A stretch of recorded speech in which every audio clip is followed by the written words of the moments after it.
अस्सलाम वालेकुम एवरीवन। उम्मीद है कि आप सब लोग बिल्कुल खैरियत से होंगे। अंबर आपकी होस्ट, आपके पसंदीदा शो जान है तो जहान है। सामीन, ये शो आप हमारा हर पीर, मंगल और बुध वाले दिन सुबह जुमेरात वाले दिन सुबह 10 बजे से 11 बजे तक सुनते हैं हॉट एफएम 105 के स्टूडियो से लाइव। सामीन, इस वक्त आप हमें डायरेक्ट फेसबुक पे पेज पे भी हॉट एफएम 105 के देख रहे हैं। www.com/hotfm105 पे कॉल भी कर सकते हैं हमेशा की तरह, और मैसेज भी भेज सकते हैं 8881 पर। सामीन, आप जानते हैं कि हम मुख्तलिफ डॉक्टर्स को अपने स्टूडियो में बुलाते हैं और आपसे उनसे आपकी सेहत के मुतालिक मुख्तलिफ सवाल जवाब करते हैं। सामीन, आज का हमारा शो जेनेक्स फार्मा और पाकिस्तान एंडोक्राइन सोसाइटी की जानिब से पेश किया जा रहा है। और आज का हमारा टॉपिक है कि ज़ियादतीस के मरीज़ों के लिए रमज़ानुल मुबारक में ग़िज़ाई ज़रूरियात क्या होनी चाहिए, इस टॉपिक पे बात करेंगे। सामीन, इस टॉपिक से बात करने से पहले हमें ये जानना बहुत ज़रूरी है कि अंदाजे के मुताबिक दुनिया भर में 537 मिलियन से ज़्यादा लोग ज़ियादतीस के मरीज़ बन चुके हैं, इस वक्त इसमें मुब्तला हैं। इसलिए अगर हम रमज़ान मुबारक की बात करें तो बहुत सारे मरीज़ों में, बहुत सारे लोगों में ये कन्फ्यूजन होता है कि डायबिटीज़ के मरीज़ रोज़ा रख सकते हैं कि नहीं, और उनको क्या खाना पीना है, इसमें एक मुख्तलिफ कन्फ्यूजन्स लोगों में देखी जाती है। इसी के हवाले से रमज़ान के महीने में कैसे रोज़ा रखना है, अच्छे से रोज़ा किस तरह गुजर जाए, 2016 में कुछ गाइडलाइंस तैयार की गई जिसपे 13 ममालिक के मजहबी स्कॉलर्स और डायबिटीज़ स्पेशलिस्ट ने मिलकर एक फ्रेमवर्क बनाया कि कौन से लोग रोज़ा रख सकते हैं और कौन से लोग रोज़ा नहीं रख सकते हैं। सामीन, इसके ऊपर बात करेंगे, और जैसे आप हमेशा जानते हैं, हमेशा मैंने बहुत डिटेल में इसमें बताया कि डायबिटीज़ एक खामोश कातिल बीमारी है और वो दीमक की तरह आपके पूरे जिस्म को खा जाती है और आपको पता भी नहीं चलता। इस अहम टॉपिक पर कि क्या खाना है रमज़ान में, हमने ज़ियादतीस के मरीज़ ने इस पे हमें बात करने के लिए आज हमारे साथ स्टूडियो में सैयदा तूबा अली मौजूद हैं, clinical dietitian from Aga Khan university Hospital. आज तूबा से डिटेल में बात करेंगे, हेल्दी लाइफस्टाइल पे भी बात करेंगे, क्या खाना चाहिए क्या नहीं, बड़ा अहम सवाल है। जो हेल्दी लाइफस्टाइल गुजारते हैं उनको पता होगा कि अगर आप वो एक अच्छी सी डाइट सारा दिन फॉलो करें तो उसकी क्या फ़वाइद होते हैं। अस्सलाम वालेकुम तूबा, कैसी हैं आप? वालेकुम अस्सलाम, मैं बिल्कुल ठीक, आप कैसी हैं? मैं बिल्कुल ठीक हूँ। वेलकम टू माय शो जान है तो जहान है। Thank you for inviting. Tuba, सबसे पहले बजाय हम एकदम से डायरेक्ट रमज़ान के ऊपर जाएँ, और मैं चाहूँगी कि जब हम डायबिटीज़ की बात करते हैं तो कहीं न कहीं लाइफ़स्टाइल बड़ा इम्पोर्टेंट है। मैं तो अब ये कहूँगी कि आजकल ज़िंदगी में हर चीज़ लाइफ़स्टाइल से ही कनेक्ट हो गई है। बिल्कुल। तो आप क्या कहेंगी लाइफ़स्टाइल के बारे में? अगर मैं डायबिटीज़ की बात करूँ और लाइफ़स्टाइल की बात करूँ तो एक शरह बढ़ती भी चली जा रही है, इस पे कुछ कहना चाहेंगी? अच्छा, लाइफ़स्टाइल का तो आजकल क्योंकि ज़िंदगी इतनी तेज़ हो गई है सबकी कि सब बिज़ी हैं, सबका एक अपना स्केड्यूल चल रहा है, तो उस चक्कर में हम अपने खाने-पीने को अक्सर इग्नोर कर देते हैं। और सबसे मोस्ट इम्पॉर्टेंटली हमारी स्लीपिंग पैटर्न बहुत डिस्टर्ब हुआ हुआ है। सो ये सब चीज़ें हमारे लाइफ़स्टाइल में आती हैं, और फिर वही चीज़ें हम बच्चों में भी देख रहे हैं कि वही चीज़ें वो अडॉप्ट कर रहे हैं कि एक तो सबसे पहले कि फ़िज़िकल एक्टिविटी ख़त्म हो गई है। अब हम मोस्टली जो है स्क्रीन टाइम हमारा ज़्यादा हुआ होता है, फ़ोन यूज़ कर रहे होते हैं, वीडियो गेम्स वगैरह ये सब चीज़ें। तो उसकी वजह से जब फिज़िकल एक्टिविटी कम होता है लेकिन हमारा खाना उसी तरह चल रहा होता है, हम प्रोसेस फूड की तरफ भी जा रहे होते हैं, हेल्दी फूड हमारा कम हो गया है, सब्जियां नहीं खा रहे, फल नहीं खा रहे। तो ये सब चीज़ें इम्पेक्ट करती हैं, हमारे नेगेटिव इम्पैक्ट बेसिकली हमारी हेल्थ पे आ रहा है। सो जब हमारा फिजिकल एक्टिविटी नहीं है, खाना पीना ठीक नहीं है, तो वो अल्टीमेटली फिर हमारा वेट गेन करवा रहा है। और जब वेट गेन होता है, वज़न बढ़ता है, तो वो फिर हमें मुख्तलिफ बीमारियों की तरफ लेकर जाता है कि उसमें हमारा ब्लड प्रेशर वगैरह का इशू होता है, डायबिटीज़ का इशू होता है, हार्मोनल बैलेंसेस हो जाते हैं ख़वातीन में। तो ये सब चीज़ें कंट्रीब्यूट करती हैं फिर आगे आपकी जो है वो सेवेरिटी बढ़ाती है, डायबिटीज़ वगैरह और दूसरी बीमारी। बिल्कुल, बिल्कुल आप सही कह रही हैं। आई थिंक हमारा लाइफ़स्टाइल बिल्कुल ही ख़राब हो चुका है और अब हर चीज़ ऑनलाइन अवेलेबल है। यहाँ बिल्कुल तक कि हाँ। खाना भी ऑर्डर करना है तो फ़ौरन से ठक से हमने मोबाइल उठाया और खाना ऑर्डर कर दिया। बिल्कुल आप सही कह रही हैं। जो हम हेल्दी लाइफ़स्टाइल की बात करते हैं तो आप क्या समझती हैं कि हेल्दी लाइफ़स्टाइल में खाना-पीना, ठीक है, एक वर्जिश तो अपनी जगह मौजूद है। तो जो हेल्दी खाना है उससे क्या मुराद है? आजकल तो हर चीज़ ईज़िली अवेलेबल है पका पकाया भी मिल जाता है, तो हेल्दी से क्या मुराद है, मतलब इसको हम कैसे डिफाइन करते हैं? हेल्दी खाना हम ऐसे डिफाइन करेंगे कि जैसे कि हम हर चीज़ को अपनी डाइट में शामिल करें, कि हम जैसे बात करते हैं 3 मैक्रोन्यूट्रिएंट्स की, यानी कि कार्बोहाइड्रेट जिसको हम नाश्ता कहते हैं, ठीक है, प्रोटीन्स लहमियात और फैट्स चिकनाई। तो हमें अब ये इसमें फर्दर क्लासीफाई हम कर रहे होते हैं कि कौन से कार्बोहाइड्रेट्स हमें लेने चाहिए, कौन से प्रोटीन्स और कौन से फैट्स। सो कार्बोहाइड्रेट्स हमारे पास 2 तरह के होते हैं, एक रिफाइंड होता है और एक कॉम्प्लेक्स कार्बोहाइड्रेट्स। सो रिफाइंड में हमारे मैदे से बनी हुई चीज़ें हो गई, हमारे बेकरी वाली जो आइटम्स होते हैं, या प्रोसेस फूड होता है, फास्ट फूड, जंक फूड, ये सब चीज़ें इंक्लूडेड होती हैं रिफाइंड में, ठीक है। और अगर हम कॉम्प्लेक्स कार्बोहाइड्रेट्स की बात करें तो उसमें फाइबर का कंटेंट ज़्यादा होता है। फाइबर यानी रेशा, जो कि हमारे ग्लूकोज लेवल्स, कोलेस्ट्रॉल लेवल्स, वज़न के लिए जो है वो हेल्प करता है कि वो मेंटेन रख सकें, वो बढ़े नहीं। तो उसमें सब्जियां, फल, दालें, अनाज, ये सब चीज़ें शामिल होती हैं। फिर अगर हम प्रोटीन्स पर आते हैं तो उसमें जैसे मछली, मुर्गी का इस्तेमाल करें, ठीक है। गोश्त में, अच्छा, रेड मीट हम फ़ौरन ओमिट कर देते हैं डाइट से। जैसे ही किसी का कोलेस्ट्रॉल थोड़ा सा बढ़े, कोई ब्लड प्रेशर का मसला हो जाए, हम कहते हैं नहीं, हमने नहीं खाना रेड मीट। जबकि रेड मीट जिसमें बड़े का गोश्त या बकरे का गोश्त, वो उतना ही इंपॉर्टेंट है हमारी बॉडी के लिए, क्योंकि उसमें विटामिन B12 है और इसके अलावा आयरन का अच्छा सोर्स है। तो हमें वो इंक्लूड रखना है, लेकिन एतदाल के साथ, और चिकनाई वाला गोश्त ना हो। और जैसे हम पाए, निहारी और ये सारी चीज़ें खा रहे होते हैं तो ये नुकसानदेह होता है, तो इसका इस्तेमाल कम से कम करना है।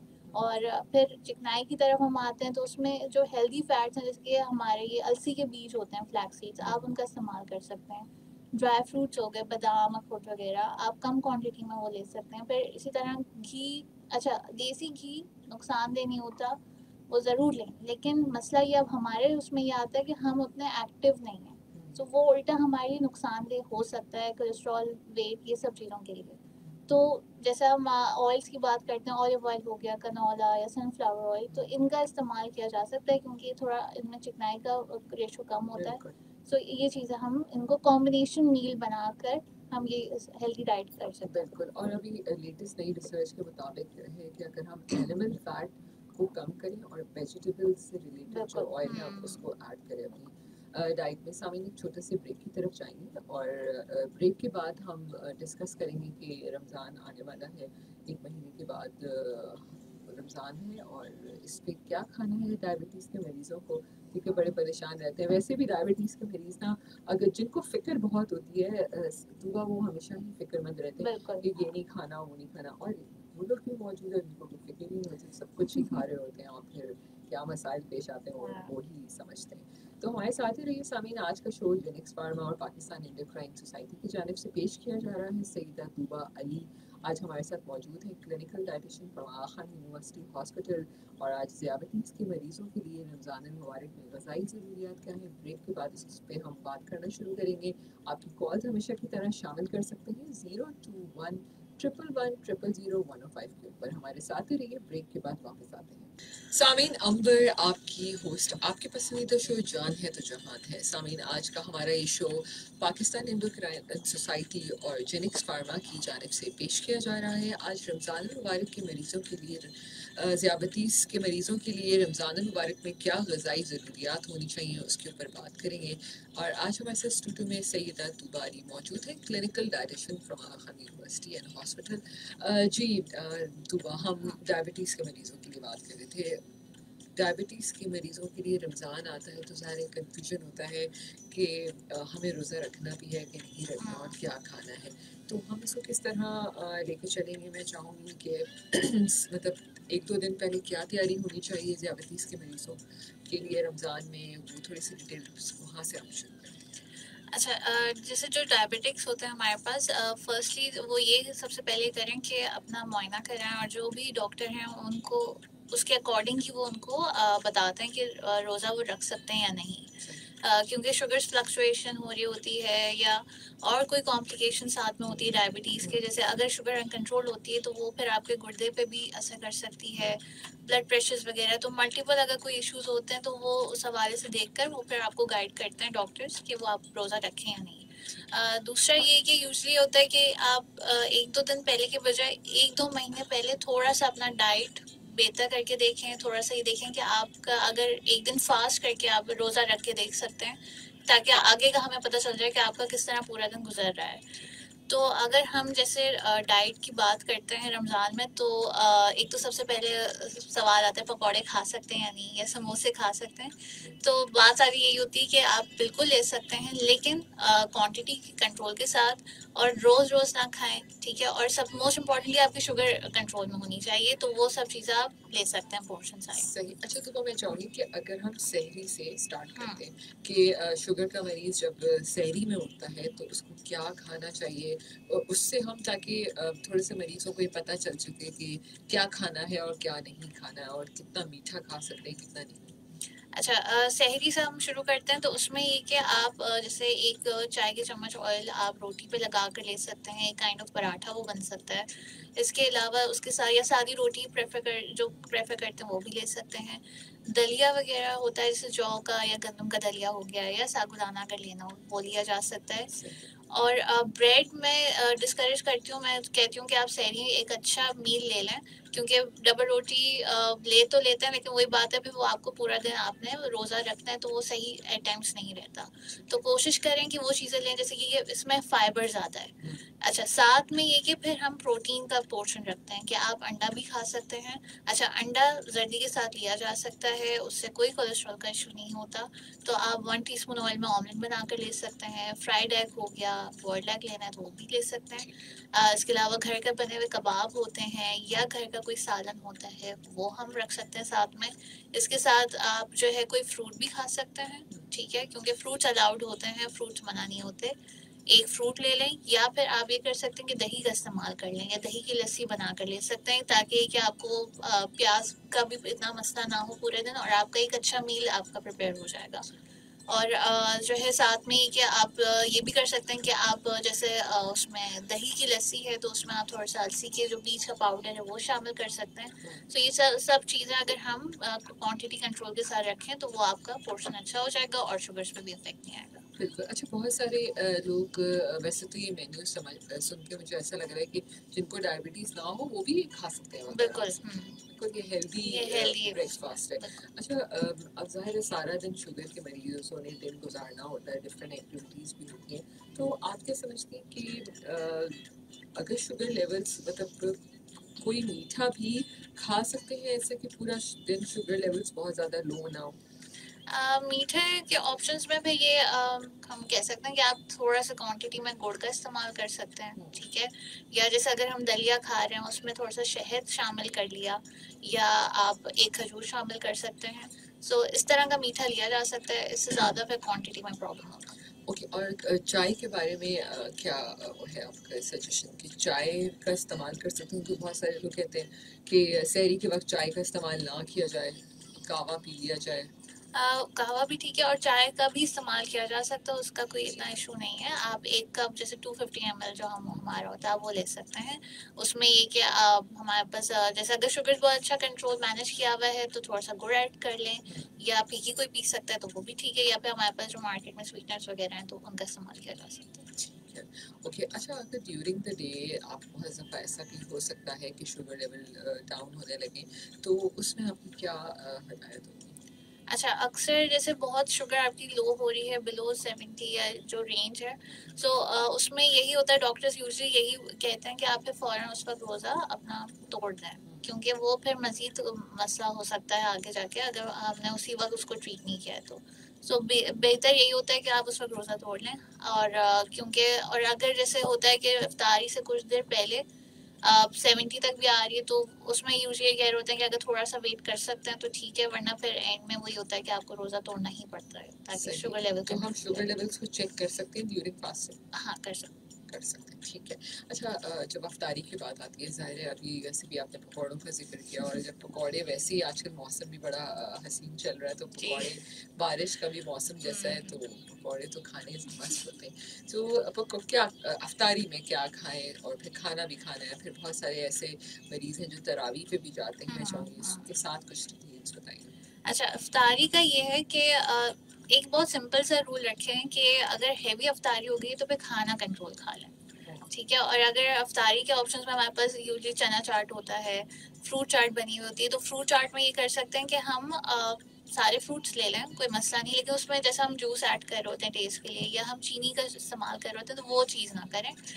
हाफ बोल ऑफ फ्रूट चाट कर लिया, उसमें चने शामिल कर लें, प्याज टमाटर डाल के वो बना सकते हैं, या लोबिया अक्सर लोग रख रहे होते हैं। और इसके साथ अगर कोई फ्राइड आइटम है तो मैं ये कहूँगी सर, पकौड़े अगर बहुत सबको अच्छे लगते हैं तो आप वो 2 या 3 की क्वांटिटी रख लें। और फिर उसमें ये कर सकते हैं वेरिएशन कि आप मिक्स जो हमारी सब्जी के बन रहे होते हैं या पालक के पकौड़े, तो वो आप प्रेफर कर लें। आलू थोड़ा कम रख लें, आलू के पकौड़े।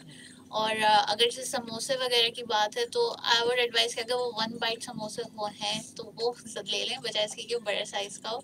सो अच्छा, जूसेस का ये कि शरबत लाजमी होता है क्योंकि प्याज भी लगी होती है, तो उसमें ये कि आप घर के बना जैसे नींबू पानी होता है या लस्सी हो गई, उसको प्रेफर करें, बजाय इसके कि जो हमारे पास कमर्शियल प्रिपेयर्ड होते हैं तो वो शुगर्स पे इफेक्ट उनका बुरा हो सकता है। सही, यानी हम लाल शरबत ना पिएं और हाँ लस्सी पिएं। बिल्कुल। ठीक है। अच्छा, सबसे अहम चीज़ खजूर के बारे में मैं चाहूँगी, क्योंकि डायबिटीज़ के मरीजों को कहा जाता है कि खजूर कम खाएं, तो कितनी खजूर खा सकते हैं? अच्छा, खजूर जो है 1 या 2 आप ले सकते हैं, ठीक है।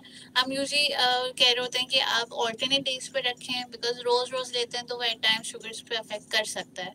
तो अगर जैसे रमज़ान की बात है तो मैं ये कहती हूँ कि आप 1 खजूर रोज ले लें, कोई इशू नहीं है। और साथ में ये कि अपने जो भी खाना वगैरह आप उसको कंट्रोल रख लें। सही। अच्छा, अब ज़ाहिर है डिहाइड्रेशन भी बंदा उसको भी वो भी हो जाती है, पानी की कमी भी हो सकती है, तो खाना कब खाना चाहिए, क्या साथ मतलब जैसे अभी तो आपने पूरे जो आइटम्स बताए वो हम अफ्तारी के तौर पर इस्तेमाल करें, तो खाने खाना कब खाएं और खाने में क्या चीज़ें होनी चाहिए, उसके बारे में बताइए। अच्छा, जैसे अफ्तारी हमने की, फिर मगरिब की नमाज, आप हम ये कर सकते हैं कि 1-1.5 घंटे बाद हम खाना खा लें या तो, ठीक है। और उसमें जो भी घर का रेगुलर खाना है, रोटी या अगर चलें चावल भी बने हैं तो वो भी लिए जा सकते हैं, और साथ में कोई सालन है या दाल सलाद का इस्तेमाल कर लें। तो ये हम इस तरह अपना मील प्रिपेयर कर सकते हैं। फिर जो लोग तरावी पढ़ने जाते हैं, फिर वापस आके भी भूख लग रही होती है, तो उस टाइम ये कर सकते हैं कि दूध का इस्तेमाल कर लें, या आप सिंपली जो आप चना चाट इफ्तार के टाइम खाइए उसका हाफ बोल या 1 कप उस वक्त ले लें। कोशिश ये करें कि जैसे लेट नाइट जो आफ्टर 9 है ना, आप ना हैवी मील नहीं लेना, बिकॉज एक हमारा कुदरती निज़ाम है, एक बॉडी क्लॉक है हमारी, कि जिसमें वो हमारे सारे ऑर्गन्स और सारे हार्मोन्स फंक्शन कर रहे होते हैं। तो आफ्टर 9 यूजली होता है कि उनके जब फंक्शंस चेंज होते हैं तो ऑब्वियसली हार्मोनल बैलेंस और ये सब चीज़ें हो रही होती है। तो हम अगर हैवी मील लेंगे तो डेफिनेटली वो हमारी हेल्थ पे अफेक्ट करेगा। तो बेहतर है कि कोई स्नैकिंग इस तरह की रखें, हल्का फुल्का। जैसे मखाने बहुत एक अच्छा ऑप्शन है, अच्छा। तो वो आप मुट्ठी भर मिकदार हैंडफुल क्वांटिटी ले लें, चाहे तो वैसे ही खा लें, या फिर उसको हल्का सा ऑलिव ऑयल में रोस्ट करके रख लें जार में ब्लैक पेपर डाल के, तो वो पॉपकॉर्न ही हो जाएंगे, तो वो आप उस तरह खा सकते हैं रात को, कोई इशू नहीं। सही, बिल्कुल। अच्छा, एक और चीज़ के जब हम रमज़ान की बात करते हैं तो सारा दिन ज़ाहिर है पानी की बिल्कुल कमी हो जाती है उसके अंदर, तो सहरी जब आप तरावी पढ़ने के लिए जाते हैं तो तरावी के बाद होता है, जैसे आपने कहा बहुत सारे लोग लेट नाइट जाग भी रहे होते हैं, और कुछ लोग तो ऐसे होते हैं कि सुबह तक सहरी तक जागते हैं और फिर इसके बाद ही सोते हैं, तो सहरी का जो ज़ियाबतीस के मरीज़ हैं उनका कट ऑफ टाइम क्या होना चाहिए, क्या बहुत जल्दी कर लेनी चाहिए या थोड़ा सा गैप, क्या कुछ स्पेशल इंस्ट्रक्शन होती हैं उसको बताएंगे? यूजली यही होता है कि 40-45 मिनट्स पहले आप अपना करें, उससे पहले अक्सर लोग जल्दी करके वो बैठ जाते हैं सहरी, लेकिन ऐसा नहीं करें क्योंकि वो फिर वही बात है, वो फिर आपके शुगर लेवल्स पे ही फ्लक्चुएशन होगी। तो इसलिए कोशिश करें सहरी अपना प्रॉपर करें और एटलीस्ट 30-40 मिनट्स पहले आप उसको ख़त्म करें। सही। और डायबिटीज़ की वजह से एक्सरसाइज वगैरह का क्या ऑप्शन है, क्या वो इसके साथ एक्सरसाइज वगैरह कर सकते हैं रोज़े अगर वो रख रहे हैं तो? अच्छा, ड्यूरिंग रमज़ान ये होता है कि जैसे जो लोग तरावी पढ़ रहे हैं तो वो फिर एक्स्ट्रा कोई एक्सरसाइज ना करें। और दूसरा ये कि अगर तो तबीयत स्टेबल है और आप लाइक करना चाह भी रहे हैं तो फिर ये कि 15-20 मिनट्स अगर आप वॉक करना चाहें तो कर सकते हैं, लाइक खाने के बाद कर लें आफ्टर 2 आवर्स, 2 घंटे का गैप देकर, तो वो कोई इतना उसमें मसला नहीं। लेकिन बस वही बात है कि आप शुरू में एकदम ब्रिस्क वॉक की तरफ भी मत जाएं, थोड़ा सा स्टार्ट हल्का लें और फिर ऐसे ऐसे उसमें स्पीड आप इंक्रीज कर सही। अच्छा, वहाँ पर एक बहुत अच्छा सवाल है फेसबुक पर, मिसबा एहसन है, कहते हैं कि कौन सी ऐसी डाइट है जो हेल्दी प्रेगनेंसी कंसीव करने में हेल्प देती है, और अगर मदर को शुगर भी है और अगर शुगर नहीं है तब भी, तो मतलब अगर रमज़ान में वैसे प्रेग्नेंट ख़वातीन रोज़े भी रखती हैं, तो अगर उनको शुगर है तो फिर उसमें क्या डाइट हम फॉलो करेंगे? अच्छा, उसमें भी यही बैलेंस डाइट होती है, और अमूमन जो है डॉक्टर डिस्करेज ही कर रहे होते हैं कि वो इस कंडीशन में अभी रोज़े ना रखें, बिकॉज वही बात है, प्रेगनेंसी में शुगर के काफ़ी जो है ना, आप समझ लें कि एक नाजुक सी सूरत हाल होती है।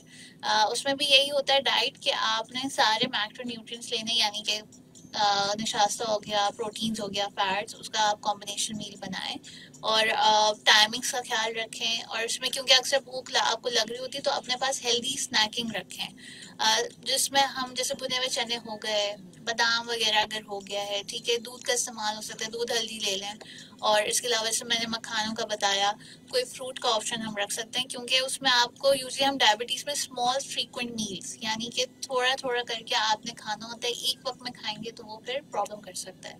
तो इसी तरह डाइट मैनेज करनी है और सब चीज़ों को इंक्लूड करना है। बिल्कुल, आप सही कह रही हैं। स्मॉल मील्स पे भी ज़रूर बात करेंगे, बहुत इम्पोर्टेंट चीज़ है कि स्मॉल पोर्शंस कितने अहम हैं। सामीन, हमारे साथ ही रहिए। आज का हमारा show Genix Pharma Pakistan endocrine society की जानिब से पेश किया जा रहा है। सईदा तूबा अली आज मौजूद हैं, clinical dietitian from Aga Khan University Hospitals. आप कॉल कर सकते हैं 021-111-000-105 के ऊपर। हमारे साथ ही रहिए, ब्रेक के बाद वापस आए। सामीन, अंबर आपकी होस्ट, आपके पसंदीदा शो जान है तो जहान है। सामीन, हमारा ये शो आप सुन रहे हैं इस वक्त हॉट एफएम 105 के स्टूडियो से लाइव। मेरा और आपका साथ 11 बजे तक रहेगा। आपके कॉल्स भी शामिल कर रहे हैं 021-111-000-105 के ऊपर आप हमें कॉल कर सकते हैं। फेसबुक पेज पे लाइव इस वक्त आप हमें देख रहे हैं, वहाँ पर भी आपके सवालात आ रहे हैं। मज़ीद सवालात आप हमें भेज सकते हैं www.fb.com/hotfm105। अदरवाइज आप बाद में अंबर रज़ाक के यूट्यूब चैनल के ऊपर भी तमाम शोज़ को देख सकते हैं, वहाँ पर सब्सक्राइब कर सकते हैं। और अगर आपके पास इंटरनेट फैसिलिटी नहीं है तो अपने मोबाइल के मैसेज ऑप्शन पे जाइए और पैगाम लिखिए, स्पेस दीजिए और 8881 के ऊपर मैसेज भेज दीजिए। सामीन, आज का शो पाकिस्तान इंडोक्राइन सोसाइटी और जेनिक्स फार्मा की जानिब से पेश किया जा रहा है। सईदा तूबा अली मौजूद है, clinical dietitian from Aga Khan university Hospital. Tuba, पहले कॉल लेते हैं। जी, अस्सलाम वालेकुम। कौन बात करें? मेरा नाम रोमान है। जी, नुमान साहब। अच्छा, मुझे ये पता करना था कि अच्छा, पहले पीछे से अपना रेडियो बंद करें प्लीज। पीछे मैंने बंद कर दिया। Okay okay please. अच्छा, मुझे ये पूछना था कि फ्रूट खाने का सबसे अच्छा टाइम क्या है, और दूसरा ये है कि बच्चों को जो फ्रूट हम देते हैं तो कौन कौन से दिए जाए और कौन से देना। तो जैसे अगर केला है शाम में दिया जाए तो उससे जो है वो कहते हैं कि खांसी लगना हो जाता है। ये कि फ्रूट का बेस्ट टाइम बता दें खाने का, और ये बच्चों के हवाले से बता दें। ठीक है। वैसे आप डायबिटीज के मरीज हैं कि नहीं? नहीं है सर। अच्छा, okay, thank you so much. खैर, जेनरिक सवाल था, अच्छा सवाल है। यूजली टूबा बहुत दफ़ा ऐसा होता है कि लोग कहते हैं कि जी हमें फ्रूट जो है ना वो केला रात को नहीं खाना चाहिए, सेब रात को मत खाओ, सुबह खाओ। तो बहुत सारे लोग अपने अपने मिथ्स पे भी काम कर रहे होते हैं, जो बड़े लोग कहते हैं। तो इस पे क्या कहोगे कि फ्रूट्स कब खाने चाहिए, चाहे बड़े इस्तेमाल करें या छोटे करें? अच्छा, फ्रूट्स हम दिन में जैसे डायबिटिक नहीं है कोई तो वो 2 से 3 दफ़ा भी ले सकते हैं, ठीक है, उसमें कोई इशू नहीं है। पर अगर डायबिटिक है तो वो हम यूजली कहते हैं कि दिन में 2 दफ़ा फ्रूट लें, खाने से 1 घंटा पहले ले लें या फिर 1 घंटा बाद में ले लें। और दिन या रात का इतना इशू नहीं है, आप फ्रूट खा सकते हैं, कोई प्रॉब्लम नहीं है, और ऑलमोस्ट सारे ही फ्रूट्स अलाउड होते हैं, सो वो लिया जा सकता है, उसमें कोई ऐसा नुकसान नहीं है। अच्छा, केला हम रात को खा सकते हैं? बिल्कुल खा सकते हैं, खा सकते हैं, कोई ठीक मसला है। नहीं। क्योंकि मेरी अम्मा हमेशा कहती है कि भाई तुम रात को क्यों केला खाती हो, तो मैंने कहा अभी क्या फ़र्क पड़ता है, कभी भी कोई भी फ्रूट खा सकते हैं, ठीक है। वो होता है ना कि जब आपको रात को देर से भूख लग रही है, इट्स बेटर कि आप कोई ऐसी ग्रीसी खाना खाएं या रोटी खाएं, आप किसी फ्रूट्स वक्त खा खा लें, सकते हैं, बिल्कुल। ठीक है ना, बिल्कुल सही। अच्छा, दुआ हम जिस तरह हमने मशरूबात की जब बात करते हैं तो बहुत सारे डायबिटीज़ के मरीजों को अच्छा लगता है कि जी वो जूस फ्रेश जूसेस जो होते हैं मैं उसकी बात कर रही हूँ कि वो अगर निकाल के भी, तो इसके बारे में क्या कहेंगे कि जूसेस पी सकते हैं डायबिटीज़ के मरीज रमज़ान के अंदर? एक कॉल भी करें लेने जी। अस्सलाम वालेकुम। वालेकुम सलाम अंबर बाजी, आपको सुबह बाजी के खिदमत में अस्सलाम वालेकुम। वालेकुम अस्सलाम। अच्छा, मैं सुबह बाजी से पूछूंगा, एक बच्ची या बच्चा जो माता दूध पीता है अगर उस दौरान उसकी एज 6 मंथ से ओवर हो जाती है या 9 मंथ या 10 मंथ या 1 ईयर होती है, तो अगर हम माँ की दूध के साथ उसे मछली का गोश्त उबले हुए अंडे के साथ मिक्स कर ले या आलू में मिक्स कर ले तो वो दे सकते हैं। उस मछली के गोश्त से जो है ना वो साथ में माँ का दूध पीते तो उससे कोई नुकसान तो नहीं होगा बच्चे को। ओके जी, बहुत शुक्रिया और आपकी दूसरी बात ये कहूँगा कि हार्ट 105 आज रेडियो के दिन है। बिल्कुल तो हार्ट 105 के लिए मैं ये कहूँगा कि हमारी जो इंसाइक्लोपीडिया से कम नहीं है। बहुत शुक्रिया जी, बहुत शुक्रिया आप लोगों का। और बिल्कुल आज वर्ल्ड रेडियो डे भी है और रेडियो की अहमियत तो हमेशा से ही है। हम कहते हैं कि जी सारी टेक्नोलॉजीज़ ख़त्म हो जाती हैं लेकिन रेडियो आज भी मौजूद है। किसी भी मर्सिडीज़ गाड़ी में देखें तो आज भी रेडियो मौजूद है। तो रेडियो की जो पहुंच है वो बहुत दूर तक है। आपकी आवाज़, जैसे आप मेरी आवाज़ पूरे पाकिस्तान में पूरी दुनिया में सुन सकते हैं इस वक्त, तो बिल्कुल जी रेडियो का बहुत अहम रोल है। जब हम पाकिस्तान की आज़ादी की ख़बर की अनाउंसमेंट की बात करें तो सबसे पहली ख़बर रेडियो पे ही दी गई थी। तो रेडियो की बहुत अहमियत है। इंशाल्लाह आने वाले जो और भी पूरा दिन शोज़ होंगे उस पर रेडियो की अहमियत के ऊपर आप और भी बहुत अच्छी इंफॉर्मेशन सुन सकेंगे। तूबा हम वापस जो कॉलर थी ठीक है उनका सवाल था, पहले तो हम जूसेस के बारे में बात कर रहे थे तो उस पर क्या बात? अच्छा, जूसेस यूजुअली अगर हम डायबिटीज़ की बात करें तो हम डिस्करेज कर रहे होते हैं इवन फ्रेश जूसेस भी, क्योंकि हम ये कह रहे होते हैं कि एक फ्रूट खाने के बजाय हमने 2-3 फ्रूट्स का वो जूस निकालना होता है और वो फाइबर भी नहीं रहता तो वो शुगर्स पे इम्पेक्ट कर सकता है। लेकिन अगर हम जैसे रमज़ान की बात कर रहे हैं तो हम ये कर सकते हैं कि क्योंकि वही डिहाइड्रेशन का भी एक इशू होता है, तो आप ये कर सकते हैं कि क्वांटिटी कंट्रोल, जैसे हाफ ग्लास लेकर कोई जूस आप ले लें घर का ही निकाला हुआ, ठीक है, उसमें कोई एडिशनल कोई मीठा वगैरह ऐड ना हो। लेकिन फिर वही बात है कि आपने एहतियात के साथ ही लेना है और बाकी बेस्ट यही होता है कि आप फ्रूट्स वगैरह ले लें, वो ज़्यादा बेहतर है। बिल्कुल। अच्छा, मैं एक और कॉल लेती हूँ जी। अस्सलाम वालेकुम। अच्छा, ये जो इनका सवाल था कि बच्चा 6 महीने का है, माँ का दूध पीता है, 6 महीने के बाद अगर वो मछली अंडा ये तमाम चीज़ें देना चाहें तो क्या मछली के साथ वही जो लोगों का मिथ होता है कि दूध पी सकता है बच्चा के नहीं? अच्छा, ये मिथ है और इससे इतना कोई प्रॉब्लम होता नहीं। आप फिश दे सकते हैं, उसको स्टीम्ड या जैसे हल्के तेल में बना कर दे दें, कोई मसला नहीं है। जैसे इन्होंने कहा कि आलू के साथ मिला कर देना चाह रहे हैं तो वो दिया जा सकता है, 6 महीने के बाद बिल्कुल दे सकते हैं, बिल्कुल। और चिकन वगैरह है या इवन जैसे होता है कि थोड़ा सा आप कम मिर्च मसाले के जैसे कीमा वगैरह भी देना चाहें तो वो दे सकते हैं, बकरे का या कुछ इस तरह। अच्छा, तो बहुत सारे लोग डायबिटीज़ के मरीजों की बात करूँ कि ज़ाहिर है जब हम ओबेसिटी एक तरफ बढ़ती हुई देखते हैं तो वहाँ पर शुगर के अमराज भी बढ़ रहे हैं। तो बहुत सारे लोग ना फ़ायदा उठाते हैं कि जी रमज़ान आने वाला है तो आप डाइट भी कर सकते हैं। तो क्या शुगर के मरीज डाइटिंग कर सकते हैं रमज़ान में? अच्छा, मैं ये कहती हूँ कि रमज़ान में एक्स्ट्रा एफर्ट्स करने की ज़रूरत नहीं है डाइटिंग की, ठीक है। आप अपना जो है ना फ्राइड आइटम्स पे ज़रा हाथ हल्का रखें तो आपका हो ही जाएगा वज़न कम। और थोड़ा सा फिजिकली एक्टिव हम मतलब यूजली होता है कि मैं अपनी भी बात करूँ, अफ्तार के बाद हम वैसे ही ज़रा लेथार्जिक हो जाते हैं। और लेकिन ये कि उस वक्त ये करना चाहिए कि आप थोड़ा सा अपने आप को एक्टिव उसमें लेकर जाएं, थोड़ा सा वॉक वगैरह करें ताकि मेटाबॉलिज्म भी आपका अच्छा हो, निज़ाम हज़म अच्छा होगा तो फिर ऑटोमेटिकली आपके सारे फंक्शंस भी अच्छे होंगे। तो बहुत ज़्यादा एडिशनल ये नहीं करना कि रोटी चावल छोड़ देते हैं लोग कि नहीं ये नहीं खाना, तो वो आपको उल्टा वीकनेस की तरफ लेकर जाएगा, या सहरी सही से नहीं कर रहे होते हैं।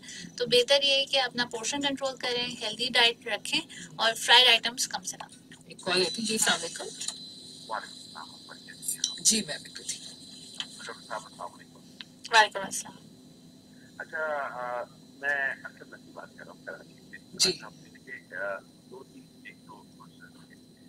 तो काफी थोड़ा सा टाइम दूंगा आप लोग प्लीज आपसे पहले ये बताइए डायबिटिक वालों के लिए जो सुया चलती है सॉरी, डायबिटीज के मरीजों के लिए जी, आपने क्या बोला? डायबिटीज के मरीजों के लिए डायबिटीज के मरीजों के लिए सोया चंक, सोया चंक।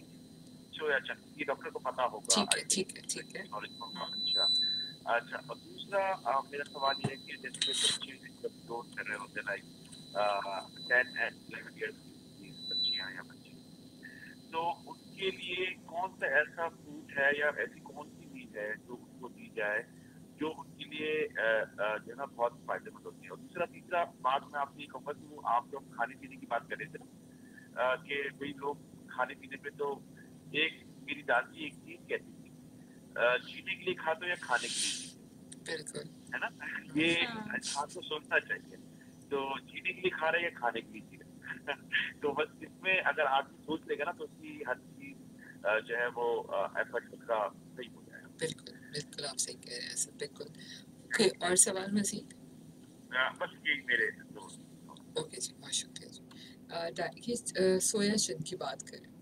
अच्छा, सोया चंक यूजली अगर हम बात करें ना, वो एज एन ऑल्टरनेटिव यूज़ होता है जैसे मीट वगैरह के ना। तो अगर वो कोई लेना चाह रहा है, कोई वो ले सकता है, कोई मसला नहीं, बिकॉज वो सोया ऑयल का ही वो एक्सट्रैक्शन होता है, तो वो लिया जा सकता है, कोई उसमें हार्मफुल इफेक्ट नहीं है। ठीक है, और बच्चों के लिए 10 से 11 साल के लिए फ्रूट्स तो हमने कहा कि उस समय वो तो खा सब सकते ले हैं, सकते हैं। तो क्या हेल्दी डाइट हो सकती है 10 से 11 साल अच्छा, के बच्चों बच्चों के उसमें ये कहूँगी कि पेरेंट्स को चाहिए कि वो रोल मॉडल बने, क्योंकि जो चीज़ें हमें पसंद नहीं होती वो हम नहीं खा रहे होते हैं, तो बच्चे भी वही देख रहे होते हैं कि अच्छा ये चीज़ें नहीं ले रहे, या हम अक्सर पेरेंट्स ये कर रहे होते हैं कि अच्छा वो कुछ नहीं खा रहा, तो उसकी पसंद की जो भी चीज़ है, चाहे वो जंक फूड या कुछ भी प्रोसेस फूड, तो उसको चलो वही दे दो कि वो ये खा रहा है। या अगर मतलब बच्चा रो रहा है या कुछ, तो हम उसको कोई जूस दे देते हैं या चॉकलेट्स वगैरह। तो ये सब चीज़ें बेशक आप दें, कोई मसला नहीं है, लेकिन उनको आदत मत डालें उन चीज़ों की। क्विक फिक्सेस हम ले रहे होते हैं कि अच्छा कुछ नहीं है तो बस चलो बाहर से ऑर्डर कर लिया, अब तो हर छोटा बच्चा वो आराम से कर लेता है ऑर्डर। तो मैं ये कहूँगी कि घर का खाने का जितना आप एम्फोसाइज उस पर कर सकते हैं, ठीक है, आपने खुद भी अपनी डाइट को बेहतर करना है, ताकि वो बच्चे फिर आपको भी देख के वो चीज़ें खाएं, सब्जी दालें सब चीज़ें। तो हेल्दी डाइट में यही है कि सारी आप चीज़ें ऐड करें ताकि उनको वाइटामिन मिनरल्स वगैरह मिलें, क्योंकि वो फिर आगे जाके जब मज़ीद ग्रोइंग एज में से टीन एज वगैरह में जा रहे होते हैं, तो वो फिर उनके लिए मज़ीद प्रॉब्लम्स कर रहे होते हैं, चाहे वो लड़कियां हों या जो लड़के या लड़कियां टीन एज में, वो उनके हार्मोनल इम्बैलेंसेस हो रहे होते हैं। तो वो इसीलिए हो रहा होता है क्योंकि अनहेल्दी डाइट है, कोई पैटर्न फिक्स नहीं है। तो यहाँ पे मैं कहूँगी पेरेंट्स का ही रोल है कि वो अपने बच्चों को बैलेंस डाइट की तरफ लेकर आए, ताकि सारे मैक्रोन्यूट्रिएंट्स और जो विटामिन्स और मिनरल्स वगैरह हैं वो उनको मिल सके। एक और कॉल लेते हैं जी। अस्सलाम वालेकुम। वालेकुम सलाम जी प्लीज। जी, मेरा नाम फरूक है, मैं कराची से बात कर रहा हूँ। जी प्लीज। अच्छा, मुझे डॉक्टर साहब से ये पता करना है कि जैसे मुझे भी शुगर 2-3 साल हुए मुझे शुगर हो, ठीक है, तो मुझे एक्चुअली तो मेरा वेट कम हो रहा है और मैं एक्सरसाइज नहीं करता, सुबह वॉक भी नहीं करता, एक्सरसाइज भी नहीं करता, और जो भी खाना मिल रहा होता है मैं खा लेता हूँ, मैं कोई एहतियात भी नहीं कर रहा। और साथ साथ लेकिन मैं मीनवाइल जो डॉक्टर साहब मुझे ट्रीट कर रहे हैं, वो मुझे दवाइयाँ वगैरह देते हैं, वो और मुझे कहते भी हैं कि आप थोड़ा सा ना अपना एक्सरसाइज को बेहतर करें। और इस तरह के उन्होंने इंसुलिन भी दी है मुझे, कि वो इंसुलिन जो है वो रात को खाने के 2 घंटे बाद लगानी है। लेकिन मैं क्या करता हूँ कि मैं 2 घंटे तक जाग नहीं सकता खाने के बाद, तो मैं 1 घंटे के अंदर अंदर सो जाता हूँ। जॉब भी ऐसी है, इसकी वजह से बिल्कुल थकावट हो जाती है रात को। तो मैं फिर इस किस्म की जो है ना वो कर रहा हूँ, तो मुझे एडवाइस करें कि मुझे इमीडिएटली क्या फौरन करना चाहिए कि जिसकी बेसिस पे मैं शुगर को कंट्रोल कर सकूँ। बाकी जो मेरा सुबह फास्टिंग की शुगर आती है, वो खाने के नाश्ते के बाद भी और नाश्ते से पहले भी 200 के अंदर आती है। फास्टिंग कितनी आती है? फास्टिंग फास्टिंग आती है तकरीबन 150-160। ठीक है जी, बहुत शुक्रिया। आपका नाम क्या बताया? मेरा नाम फर्रुख है, मैं कराची से बात कर रहा हूँ। ठीक है सर, थैंक यू। वैसे ये वाला मैं सवाल नोट भी कर लेती हूँ, डायबिटोलॉजिस्ट भी आएंगे तो उस पर भी हम ये सवाल करेंगे, लेकिन उन्होंने कहा कि ये सब कुछ खा पी लेते हैं। हाँ, अच्छा जैसे उन्होंने कहा ना कि इनका वजन कम हो रहा है, तो अक्सर ये होता है कि डायबिटीज़ में आपका मसल मास जो होता है ना, वो कम होता है। लेकिन ये कि साथ में ये जैसे उन्होंने कहा एक्सरसाइज या वॉक नहीं कर रहे, तो अगर इनको 10 मिनट भी सुबह मिल रहे हैं या रात को, तो कोशिश करें कि 10 मिनट की ही वॉक शुरू करनी है। और जहाँ तक बात है कि सब कुछ खा रहे हैं, तो सब कुछ नहीं खाना। ये देखें कि इनकी शुगर्स किस वजह से हाई हो रही हैं, ठीक है। वही बात होती है कि हम बाहर से भी कुछ खा रहे होते हैं क्योंकि भूख लग रही होती है, अक्सर शुगर लेवल्स हाई होते हैं तो भूख का भी ज़्यादा हो जाता है फिर। सही। तो वही बात है कि आप अपना पोर्शन देखें, और दूसरा कि अगर बाहर का खाना बहुत ज़्यादा हो रहा है तो वो उसको कंट्रोल करें। एंड सेकेंडली ये रात की बात इन्होंने की, तो अगर कुछ मैनेज हो सकता है रात का खाना, या तो ये थोड़ा, अब ये भी नहीं, हाँ ये भी नहीं पता किस टाइम खा रहे हैं, तो वो ये सब चीज़ें मैटर करती हैं। बिल्कुल। अच्छा, तुबा एक छोटा सा ब्रेक भी है। हाँ। मैं ये भी जानना चाहूँगी कि जो इंसुलिन के मरीज़ हैं और जो नॉर्मल टैबलेट खाते हैं, क्या हाँ। डायबिटीज़ के मरीज़ रमज़ान में जो इंसुलिन और हाँ। उसमें क्या दोनों की अलग-अलग टाइप्स होती है या सेम ही होती है वैसे? अ, जो आप हम पूरी डिटेल बात करें, वो इंसुलिन के पेशेंट भी यही फ़ॉलो करेंगे? जी, जी, तो वो यही फ़ॉलो करेंगे, उसमें कोई अलग ऐसे डाइट नहीं। ऐसी डाइट नहीं होती। ठीक है, सामिन हमारे साथ ही रहिए। छोटे से ब्रेक के बाद वापस आते हैं। सैयदा तूबा अली आज हमारे साथ मौजूद हैं, clinical dietitian from Aga Khan university hospital. Stay with us. जी सामीन, अंबर आपकी होस्ट, आपके पसंदीदा शो जान है तो जहान है। सामीन, ये शो आप सुन रहे हैं हॉट एफएम 105 के स्टूडियो से लाइव। 15 मिनट हैं हमारे पास, आपके सवालात शामिल करेंगे 021-111-000-105 के ऊपर। आज हमारे साथ सैयदा तूबा अली मौजूद है, clinical dietitian from Aga Khan university Hospital. और आज का हमारा शो जेनेक्स फार्मा और पाकिस्तान एंडोक्राइन सोसाइटी की जानिब से पेश किया जा रहा है। आज का हमारा टॉपिक है ज़ियाबतीस के मरीज़ों के लिए रमज़ान मुबारक में क्या ग़िज़ाई ज़रूरियात होनी चाहिए ताकि वो बेहतरीन तरीके से पूरा रोज़ा गुजार सकें। तो तूबा ने काफ़ी डिटेल में हमें बताया। अच्छा, बहुत दफ़ा ऐसा होता है कि वीकनेस भी होने लगती है डायबिटीज़ के मरीज़ों को, तो कोई स्पेशली कोई ऐसा बताएंगे कि अगर रोज़े के बाद या कुछ कोई ऐसा एनर्जी ड्रिंक वो अगर लेना चाहें जिससे एकदम से कोई ताकत आ जाए, जैसे आपने खुद भी कहा कि यू फील लेथार्जिक आफ्टर, तो ज़ाहिर है डायबिटीज़ का मरीज शायद नॉर्मल लोगों से ज़्यादा लेथार्जिक फील करता होगा। अच्छा, इस सूरत में अगर हम घर पे जैसे बात करें ना, तो हम उसमें कर सकते हैं कि आप कोई फ्रूट शेक बना के ले सकते हैं, कोई स्मूदी हो गया। एंड इसके अलावा ये कि फिर अगर हम मज़ीद फर्दर जाते हैं, तो अगर इससे भी चीज़ें नहीं हो रही होती तो हम फिर उनको कोई सप्लीमेंट्स वगैरह एडवाइस कर सकते हैं। तो वो ये कि जो भी आप जिनको भी दिखा रहे हैं डॉक्टर्स वगैरह या किसी डाइटिशियन को कंसल्ट कर रहे हैं, तो वो फिर आपकी कंडीशन देखकर वो उनको बता देते हैं। कॉल लेते जी। अस्सलाम वालेकुम। वालेकुम सलाम जी बाजी, मैं नबी का बात कर रहा हूँ। बाजी, मैंने आपका प्रोग्राम बहुत अच्छा है माशाल्लाह, सुनता हूँ डेली जब होता है। तो मेरा शुगर पहले 100 से ज़्यादा था, 110 115 ऐसा था। फिर मैंने आपका प्रोग्राम ये सुना, फिर एक्सरसाइज और वॉक मैं पहले नहीं करता था। अभी ये वॉक 10 मिनट सुबह और 10 मिनट शाम करता हूँ। तो और ये चाय, चीनी वगैरह, चाय सब दूध वाला पीता हूँ, चीनी इसमें नहीं डालता हूँ। तो अभी मैंने शुगर चेक किया, दवाई वगैरह मैं नहीं लेता हूँ कुछ भी। अभी मेरा शुगर 100 से कम हो गया। वेरी गुड, माशाल्लाह, ये तो बहुत जी अच्छा आपने काम किया। जी अल्हम्दुलिल्लाह, सही है। अभी बिल्कुल मेरा तबीयत सेट है। और ये बाजी, ये कर्ज है कि मेरा कि ये सरकारी अस्पताल है, इसमें थोड़ा एक शिकायत है, हम आपको बताना चाहता हूँ। जी जी। ये बाजी, हम जहाँ टंडो जाम, यहाँ कुछ तो ऐसे डॉक्टर हैं अच्छे हैं, सब तो ऐसे नहीं है, लेकिन बहुत से ऐसे डॉक्टर हैं जो ब्लड प्रेशर चेक भी नहीं करते हैं। ऐसे 100 के कतार है, मरीज बेचारे खड़े हैं, वो अनपढ़ से कहीं कहीं से आते हैं। ठीक है, आप फिक्र नहीं करें, आपकी आवाज़ जारी है जहाँ तक। और मैं भी रिक्वेस्ट करूँगी गवर्नमेंट से कि इन इलाकों में आप तिब्बी सहूलियात बेहतर करें। ठीक है, अपना बहुत सा ख्याल रखिएगा। और जी जी जी जी बाजी इसका। और मैंने जहाँ 3-4 मरतबा ये सिविल अस्पताल है, वहाँ मैंने ब्लड प्रेशर चेक किया, तो उन्होंने कहा एक तो इनके पास ये ब्लड प्रेशर ऐसे चेक करते हैं, उन्होंने कहा तुम्हारा ब्लड प्रेशर 115 है, बिल्कुल क्लियर है, इससे कम है। तो मैंने कहा ठीक है। मैंने बहुत अरसा गुजर गया, फिर मैं हैदराबाद गया, तो उधर प्राइवेट हॉस्पिटल था, बड़ा डॉक्टर था, उन्होंने चेक किया कि तुम्हारा ब्लड प्रेशर 140 है, तुम कोई दवाई ले। अच्छा चलें, ठीक है। बस एक्चुअली में लाइव शो चल रहा है ना, बहुत लंबी बात नहीं कर सकते।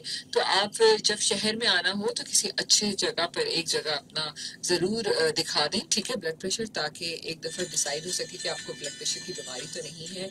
और बहुत खुशी हुई मुझे इस कॉलर से कि उन्होंने अपने शुगर का इलाज अच्छा लाइफस्टाइल को एक्सेप्ट करके किया। अच्छा डॉक्टर, हम बात कर रहे थे कि एनर्जी आपने कहा कि वो इससे आ नहीं सकते। अच्छा, एक और 2-3 सवाल हैं कि लोग जानना चाहते हैं कि जी कोई बेस्ट रेमेडी बता दें रमज़ान में वेट लॉस की। ठीक है, तो मैं ये भी चाहूँगी कि हम अगर चले रमज़ान में डायबिटीज़ के मरीजों को ही ले लें, तो intermittent fasting is very important. अगर रमज़ान में रोज़े की बात करें तो इट्स ऑल्सो इंटरमिटेंट। तो क्या वाकई ही ये रोज़ा रखना आपको वेट लॉस की तरफ लेके जाता है अगर आप हेल्दी खा रहे हैं रोज़े में?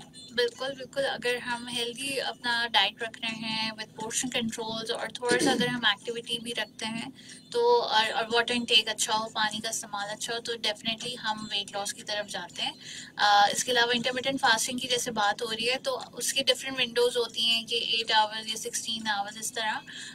लेकिन उसमें ये चीज़ मुझे एक लगती है कि जैसे लोग फर्स्ट मील अगर दिन का पहला खाना ले रहे होते हैं अक्सर 3 बजे या 12 बजे और फिर दूसरा मील वो 10 बजे तक ले रहे हैं या 9 बजे, तो मैं उनको ये कहती हूँ कि अगर आपने करनी है तो आप फिर उसी तरह रखें जैसे हम रोज़े रख रहे हैं, कि हम अर्ली मॉर्निंग जैसे सहरी कर रहे हैं सुबह और फिर अर्ली डिनर कर लें तो ज़्यादा बेहतर है, वो हेल्दी तरीके से हम वेट लॉस भी कर सकेंगे। बट इन सम केसेस हमें ये भी पता चल रहा होता है कि इंटरमिटेंट फास्टिंग से कुछ को रिजल्ट्स नहीं भी आ रहे हैं, तो वो अगेन फिर हम उनको जैसे 3 मील्स हम दिन के बता रहे होते हैं और पोर्शन कंट्रोल के साथ, तो वही बात है सबकी बॉडी डिफरेंट रिएक्ट करती है। लेकिन बस इन द एंड यही होता है कि आप बैलेंस डाइट लें विद पोर्शन कंट्रोल तो और अपने एक्सरसाइज वगैरह रखें तो डेफिनेटली वो वेट लॉस में ज़्यादा इफेक्टिव है। अच्छा, मतलब हर किसी की बॉडी इंटरमिटेंट फास्टिंग नहीं सबका रिजल्ट्स वो नहीं आ रहे होते। अच्छा, ये हो सकता है। बिल्कुल। अच्छा, स्मॉल पोर्शन से आपका क्या हो रहा है? अच्छा, स्मॉल पोर्शन का ये है कि जैसे हम अपना सुबह का नाश्ता, अक्सर लोग नाश्ता स्किप कर रहे होते हैं कि टाइम नहीं है, जल्दी जाना है, तो जब आप फर्स्ट मील नहीं लेंगे तो फिर पूरी दिन आपकी बॉडी कैसे सही फंक्शन करेगी, तो नाश्ता ज़रूरी है। फिर उसके बाद दोपहर का खाना और रात का खाना।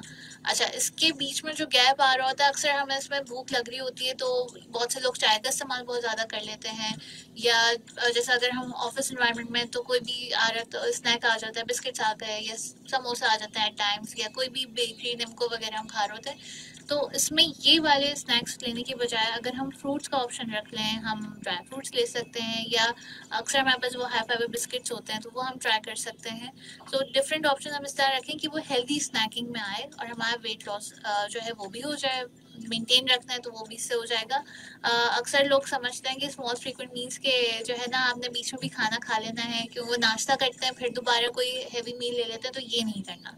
सो आपके 3 मील अपने प्रॉपर होने चाहिए और 2 आपके स्नैक्स होने चाहिए। बिल्कुल, बात आप सही कह रही हैं। और तो मैं थोड़ा सा और भी अगर इसमें शामिल करूँ तो यूजली हम अपनी प्लेट जब हम मेन मील्स भी खा रहे होते हैं तो उसमें भी हमें पोर्शन को कंट्रोल करना चाहिए, क्योंकि बहुत सारे लोग होते हैं वो बहुत भर के प्लेट समझते हैं कि जी खाना खाना है। ठीक है, तो आई थिंक वो कहते हैं ना कि जी पेट को जितना आदत डालो खाने की वो इतना ही बढ़ता ही चला जाएगा। सामीन, आप हमारा शो सुन रहे हैं, जान है तो जहान है। सैयदा तुबारी मौजूद हैं, मज़ीद 5 मिनट हमारे पास मौजूद है, आपके सवाल शामिल करेंगे। अच्छा, तुम और बताइए कि रोज़े में जो नॉर्मल अगर हम अदर देन डायबिटीज़ की भी वैसे मरीज़ों की बात करते हैं तो जो आम इंसान खाना पीना खा रहा होता है तो उसमें भी इन्हीं तमाम चीज़ों को हम रखें। वैसे अगर एक और चीज़ भी इसमें ऐड करूँ, जैसे मीठे की क्रेविंग ज़ाहिर है ज़्यादा होती है, तो जैसे आपकी जलेबी हो गई या कोई ऐसा अदर मीठा हो गया, तो क्या वो भी खा सकते हैं डायबिटीज़ के मरीज़? जलेबी तो आपको पता है हॉट फेवरेट होती है, हर टेबल पे मौजूद होती है। वही बात है, अगेन मैं वही कहूँगी कि जैसे अगर कभी हफ्ते में, जैसे अगर हम रमज़ान की बात करें तो आप फिर उसको हफ्ते में 1 दफ़ा या 2 दफ़ा ले सकते हैं, पर अगेन जो भी आप नेक्स्ट मील ले रहे हैं या साथ में कोई चीज़ ले रहे हैं उसको बैलेंस कर लें। मना कुछ नहीं होता, इट्स जस्ट दैट कि आपको एक दफ़ा अपना मैनेज करना आ जाए तो आप एतदाल के साथ ले सकते हैं। अक्सर लोग सहरी में वो खजला फेनियाँ भी चल रही होती हैं, तो उसका वही मैं कहूँगी कि अगर तो आपने अपना बहुत अच्छा ध्यान रखा हुआ है, आप खुद अपना मॉनिटर करते हैं कि शुगर और वेट आपका किस तरफ जा रहा है, तो डेफिनेटली फिर हर चीज़ ली जा सकती है और कम मिकदार में ली जा सकती है, कोई नुकसान नहीं। बिल्कुल, थैंक यू सो मच तुबा, हमने काफ़ी डिटेल में चीज़ों की बात की। मैं चाहूँगी कि हम इसको पूरा सम अप करते हैं, ठीक है, कि सहरी से लेकर रोज़े तक, अफ्तारी के बाद तक एक डायबिटीज़ के मरीज़ को रमज़ान में, ताकि वो पूरे 30 रोज़े आराम से गुजार सके, क्या 5 से 6 को टिप्स दे दें कि इन चीज़ों को रखें तो कभी भी आपके ना शुगर लेवल्स लो होंगे और आप आराम से रोज़ा भी रख सकें? अच्छा, एक तो ये कि पानी का इस्तेमाल अच्छा रखें, और दूसरा ये कैफ़ीन इंटेक यानी कि जैसे चाय कॉफ़ी वगैरह का इस्तेमाल ज़्यादा हो रहा होता है तो उसको लिमिट रखें। 1 या 2 कप काफ़ी हैं, इससे ज़्यादा नहीं लें क्योंकि वो अक्सर आपका डिहाइड्रेशन की तरफ जा रहा होता है। दूध दही का इस्तेमाल ज़रूर कर सकते हैं। अक्सर लोगों को एसिडिटी वगैरह का इशू होता है, वो ज़्यादा मिर्च मसाला नहीं खा सकते, तो अब सहरी में जैसे हम बात करते हैं तो आप रोटी के साथ दही ले सकते हैं, कुछ लोग इस तरह भी लेना चाहें तो ले सकते हैं। बाकी अंडे का इस्तेमाल ज़रूर करें, वो प्रोटीन का एक सोर्स है अच्छा। गोश्त है, जो भी घर का रेगुलर आपका खाना बन रहा है, दाल सब्जी वगैरह, इन सब का इस्तेमाल करें। खाने में सलाद ज़रूर हो, फलों का इस्तेमाल ज़रूरी है। और इसके अलावा जैसे चिकनाई वाली चीज़ें हैं वो कम से कम रखें, क्योंकि वो भी फिर आप जैसे नमक का इस्तेमाल हम ज़्यादा कर रहे होते हैं, क्योंकि फ्राइड चीज़ें होती हैं तो नमक भी उसमें ज़्यादा होता है, तो वो अगेन वो आपकी प्यास की शिद्दत को बढ़ाता है। दूसरा ये कि अक्सर सहरी में यहाँ पे मैं मेंशन करूँगी, मिडनाइट डील्स हो रही होती हैं, सहरी डील्स आती हैं इफ्तार की, तो वही बात है, दिल कर रहा होता है लेकिन ये कि कम से कम रखें और सहरी में ना लें, क्योंकि अगेन वो फिर नमक का इस्तेमाल, वो ज़्यादा क्वांटिटी होती है, वो आपके फिर प्यास वगैरह को बढ़ाती है, तो बेहतर है कि एक हेल्दी सहरी लें। और अक्सर लोग कहते हैं कि खा के ना खा के भी मरना है और खा के भी मरना है, तो बेहतर है कि आपको ज़िंदगी अल्लाह ताला ने दी है, उसको अमानत समझ के उसकी अच्छी क्वालिटी का ख्याल रखें और खाना अच्छा खाएं। बिल्कुल, जैसे वो अभी कॉलर की भी कॉल आई थी बिल्कुल, हाँ। कि भाई आप जिंदा रहने के लिए खाइए, ना ही हाँ, खाने के लिए जिंदा रहिए। बिल्कुल। बहुत शुक्रिया आप हमारे शो पे आई। कैसा लगा शो पे आके? रेडियो की इम्पोर्टेंस कुछ कहेंगी? आज रेडियो डे भी है। नहीं, मुझे बहुत अच्छा लगा, thank you for having me. और रेडियो जो है वो मैं खुद भी पर्सनली जब हम कहीं ट्रैवल कर रहे होते हैं तो वो एक अच्छा एंटरटेनमेंट ही है हमारे पास वाइल ट्रैवलिंग। और दूसरा है कि मुझे तो मतलब मैंने 1-2 शोज़ किए, तो मुझे तो खुद बड़ा कभी-कभी दिल करता है कि मैं रेडियो पे ही आ जाऊँ, आरजे बन जाऊँ। बिल्कुल जी, ज़रूर, बिल्कुल आप भी आके मेरी सीट पे बैठकर कभी ना कभी शो को होस्ट कर सकती हैं और आपके पास इंफॉर्मेशन होनी चाहिए, आप बिल्कुल बात कर सकती हैं। आवाज़ का चालू है ये तो बिल्कुल, रेडियो, और बिल्कुल। बिल्कुल सामीन, आज रेडियो डे भी है और पूरी दुनिया में रेडियो वर्ल्ड डे बनाया जा रहा है। आप भी रेडियो पूरा दिन आज डिफरेंट ट्रांसमिशंस होंगी, आप उस पर ज़रूर सुनिए। और Sameen, thank you so much Genix Pharma Pakistan endocrine society का भी, कि हमने रमज़ान के हवाले से इस टॉपिक पे बात की। मज़ीद आने वाले शोज़ में भी इस पे बात करेंगे। आखिर में सिर्फ इतना ही कहूँगी, जहाँ तक काम चलता है ग़िज़ा से, वहाँ तक बचना चाहिए ग़िज़ा से। अपनी ज़िंदगी को सेहतमंद बनाइए, सेहतमंद ग़िज़ा का इस्तेमाल कीजिए और वर्जिश करते रहिए। इसी तरह सेहतमंद ज़िंदगी गुजारते रहिए। अपना बहुत सा ख्याल रखिएगा। अल्लाह।